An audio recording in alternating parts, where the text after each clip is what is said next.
In this video, I'm going to be making an elixir that's designed in targeting the endocrine system and the reproductive system. So I'm going to be using herbs that are specific and tonifying to both of those systems. So in the blender, I already have about 16 ounces of spring water, a couple tablespoons of soaked chia seeds, a couple tablespoons of coconut oil and raw honey. And then I've also added some shou extract powder from Hyperion Herbs, just about a teaspoon in there as well. And that would be my first ingredient. So in this context, why I put shou in there is because it's really supportive for the health of the reproductive system and the endocrine system as well, because it's such a profound jing tonic, and it's really high in antioxidants, and it has a dark brown black color, which indicates that it's specifically targeting the kidneys. And it also has a lot of zinc, which is really essential for both male and female reproductive health, as well as immune system and many other functions in the body.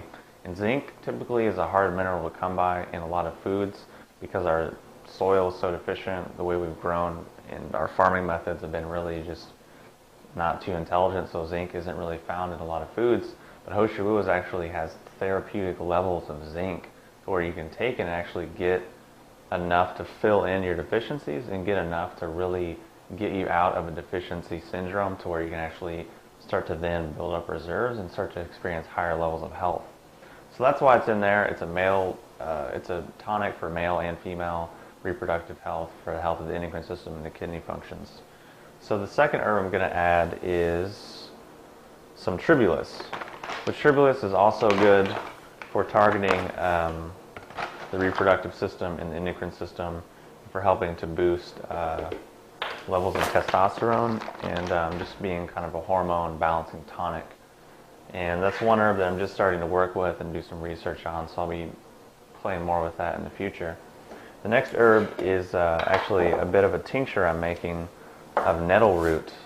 Now nettle root, from what I've read so far, is really more targeted for men and the male prostate as far as its health and its functions. So I'm adding about 4 squirts of nettle root tincture in there. So I added nettle root for its benefits for the male prostate, for helping to increase free testosterone levels in the blood. And when I add in some other ingredients, you'll see why this is really all going to tie in and really be a cohesive elixir. So far we have tribulous, shou, nettle root. So next, for the endocrine system and just for overall health and tonification, we have pine pollen, which, as you can see, hopefully you can see this big bag of, this big pile of bags here. This is a pound that I just got from Raw Forest Foods. And you'll see a link for that below if you want to check some of that out. Pine pollen's been one of my favorite foods/herbs over the last month or so, and I've been having really good results with it. And it's definitely rewired my endocrine system, my nervous system, and just my overall vitality in a lot of different areas. So that's about a heaping tablespoon of pine pollen. And again, that has, bioavailable hormones in it, as well as a complete protein, mineral dense, very nutrient dense, on and on and on. And this is also mostly bioavailable from the hormone aspect with alcohol. So maybe because I've added a little bit of alcohol from that tincture, I'll be able to absorb some of that a little easier and a little more effective than just consuming it as a food. So if you want to learn more about pine pollen, Zach over at Secrets of Longevity actually just posted a really good video on it. I encourage you to look that up and find his article. And you can pretty much figure out everything you need to know about that substance. So I just added about a half a teaspoon of stevia powder, and I'm going to add about a tablespoon of vanilla powder. And those are really just for flavor, to sweeten this up and to make this thing taste good. Next thing for the endocrine system is some raw cream. And this is local, 100% grass-fed, raw, everything all the adjectives you could say about it, this is it. It's pretty much the cream of the cream, because the lady I buy it from, and I'm going to add about a tablespoon of that. So the lady that I buy this from, she basically has her own farm, and I just drive out there and pick it up once a month. And this is the very top layer of the cream. Now, a lot of people, when you buy cream, if you buy cream in the store, they give you, kind of the bottom layer and then some milk. But this is just the very top.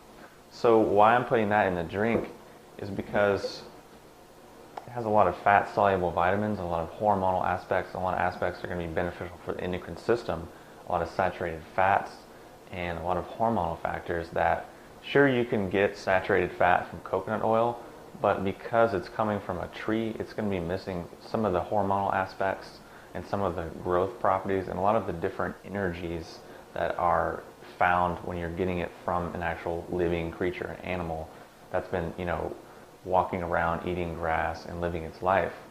And that's one thing I've been really meditating on lately is not coming from such a rational, reductionist, mechanistic, scientific point of view, meaning that we look at foods and we think that it's only what we label it as. We think it's only just saturated fat in this, in that, and these chemicals. We think it's only this. So if this has saturated fat and this has saturated fat, then they must be equal, and if I eat A, it's going to be the same as eating B, and if I eat B, it's going to be the same as eating A.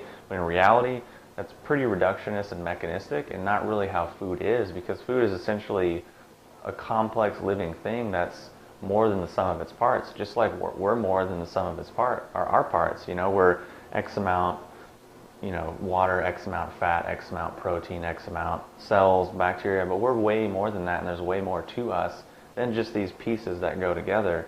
So when it comes to food, sure, you can get nutrient A from 5 different sources, but that doesn't mean that the energetic properties and the effects and the actual results in the body are going to be all the same just because they each have nutrient A in them in a certain percentage. So again, these fats are going to really help absorb and digest a lot of the other nutrients that are in this food. And actually, it's really important, something I've been researching as well, as the importance of having fat in your diet to be able to actually absorb and utilize and digest a lot of nutrients. Because without the fats, you just don't absorb them quite as well and you don't get quite the same result. So that's why I put the cream in there. And cream has been one of my favorite foods lately. I've been making some really good drinks out of it, really good creations. It's been really fun to play around with. And it's been nice to actually have the real thing rather than some like cheap, generic, disgusting imitation that we grew up on with as kids. So the next ingredient I'm going to add is maca, and I'm sure you've heard about maca for its hormone properties and regulating the endocrine system, whatever that it's been really touted to do. I just put about a tablespoon in there, and the next ingredient I'm going to do is just a little bit of cacao powder, just for taste mainly, and because it's been a while since I've used it. And the last ingredient I'm going to add, just to give this drink some more nutritive properties, is going to be about a scoop of sprouted brown rice protein.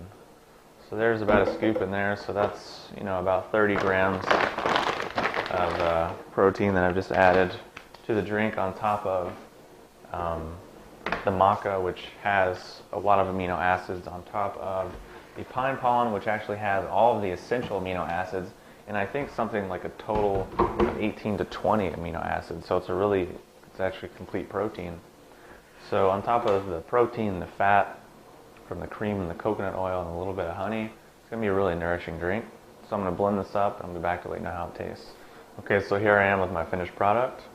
As you can see, it's nice and frothy and creamy from the cream, of course. And whipping the cream up in the blender always gives the drink a nice head, a nice feel to it in the mouth. This drink tastes pretty good. It's kind of malty and creamy from the maca, from the pine pollen, from the rice protein, which in and of itself has kind of a malty taste. All that put together.